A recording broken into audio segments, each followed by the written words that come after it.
Muito bem, nós chegamos agora em nossa aula de número 71, na sequência geral do curso. Esta é a nossa sexta aula do módulo Direção Defensiva. Quero repetir, aqueles que ainda não baixaram o resumo desta aula, por favor acessem o nosso site www.autoescolaonline.net e baixem o resumo para ficar mais fácil para vocês estarem acompanhando essas aulas. Vamos lá, direto ao assunto. O tema a ser abordado nessa aula é transferência de massa. Esse tema, bastante temido pelos alunos, normalmente o pessoal reclama porque não entendeu muito bem, não consegue encaixar as ideias aí.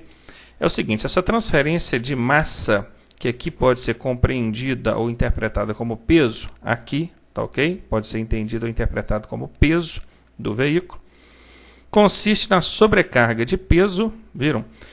Em seu eixo traseiro ou dianteiro, em razão da aceleração ou desaceleração ou frenagem do veículo. Repetindo, transferência de massa consiste na sobrecarga de peso entre os eixos traseiro ou dianteiro, em razão da aceleração ou desaceleração do veículo.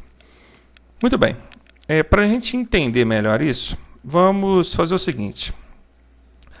Vamos imaginar que você esteja na garupa de uma motocicleta. Se o condutor dessa motocicleta acelera essa motocicleta, você está com a motocicleta parada, acelerou. No momento da partida, ou seja, ele está em aceleração, o que acontece com o seu corpo? Ele é projetado para frente ou para trás? Certo, ele é projetado para trás. Então quer dizer que quando em aceleração, há uma tendência da massa, peso, não só de você, passageiro, mas de todo o veículo, ser projetado para trás. E isso leva o nome de comportamento subesterçante, que é isso que nós temos aqui. Ó. Tá? Vamos conferir isso. Ó. Veículo em aceleração, correto? O peso é projetado para trás. E quando o peso é projetado para trás, eu digo que aconteceu com ele o comportamento subesterçante. Ok? Primeiro entender o que acontece. Veículo em aceleração, o peso ou a massa foi projetada para trás. Sobrecarregou o eixo traseiro. Isso chama-se comportamento subesterçante. E quando acontece o oposto? Quando acontece o comportamento sobreesterçante, como é que seria? Imagine você na garupa da motocicleta, o motociclista está lá, a 80 por hora, de repente ele desacelera ou freia. Então, em desaceleração, o que acontece com você?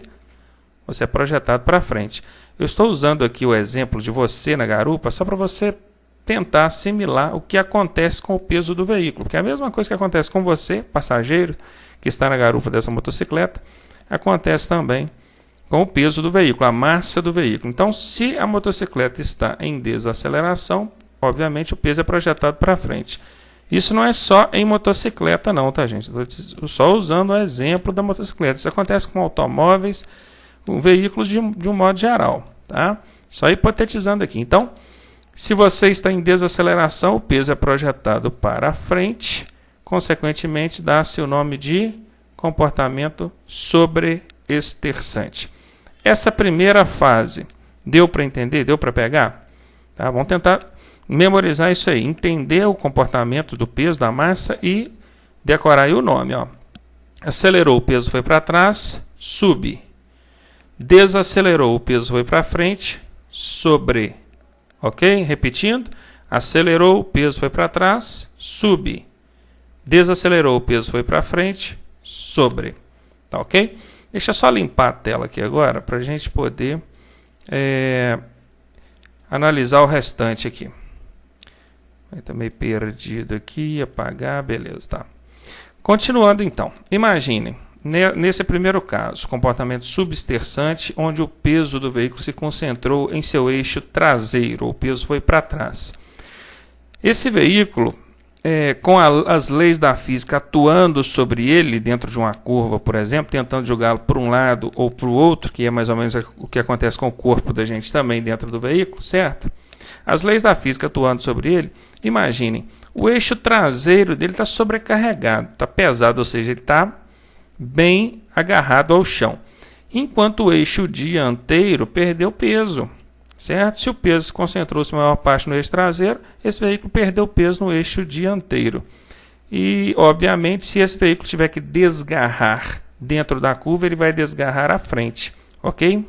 Então aí, ó, o peso foi para trás, ele perdeu peso na frente, consequentemente ele desgarrou à frente. Por quê?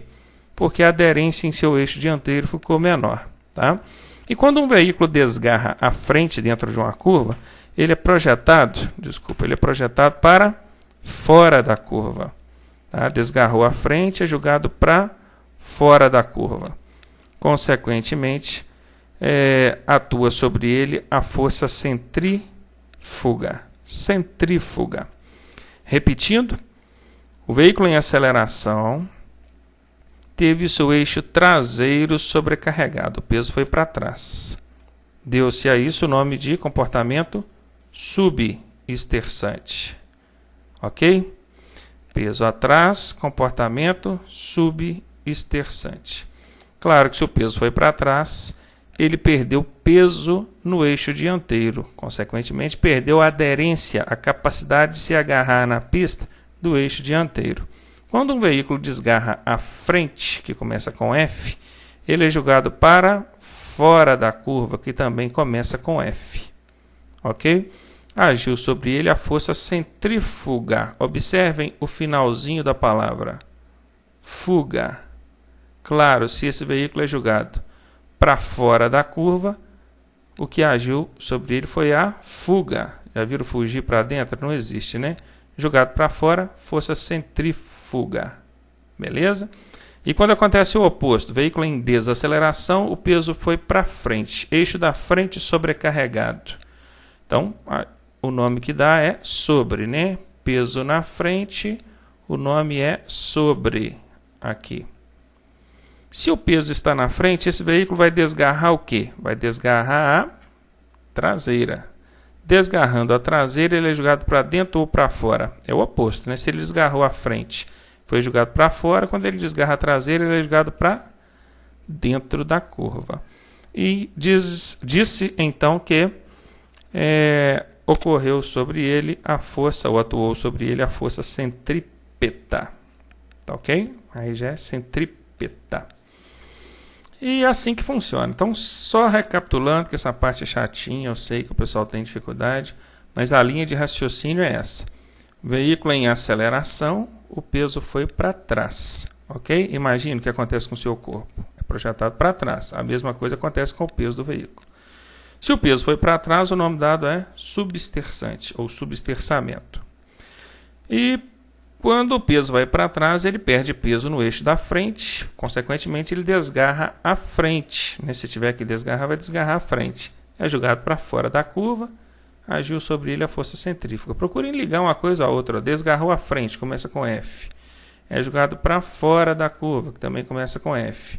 Fora é o fuga, conforme nós combinamos aqui. Tá ok?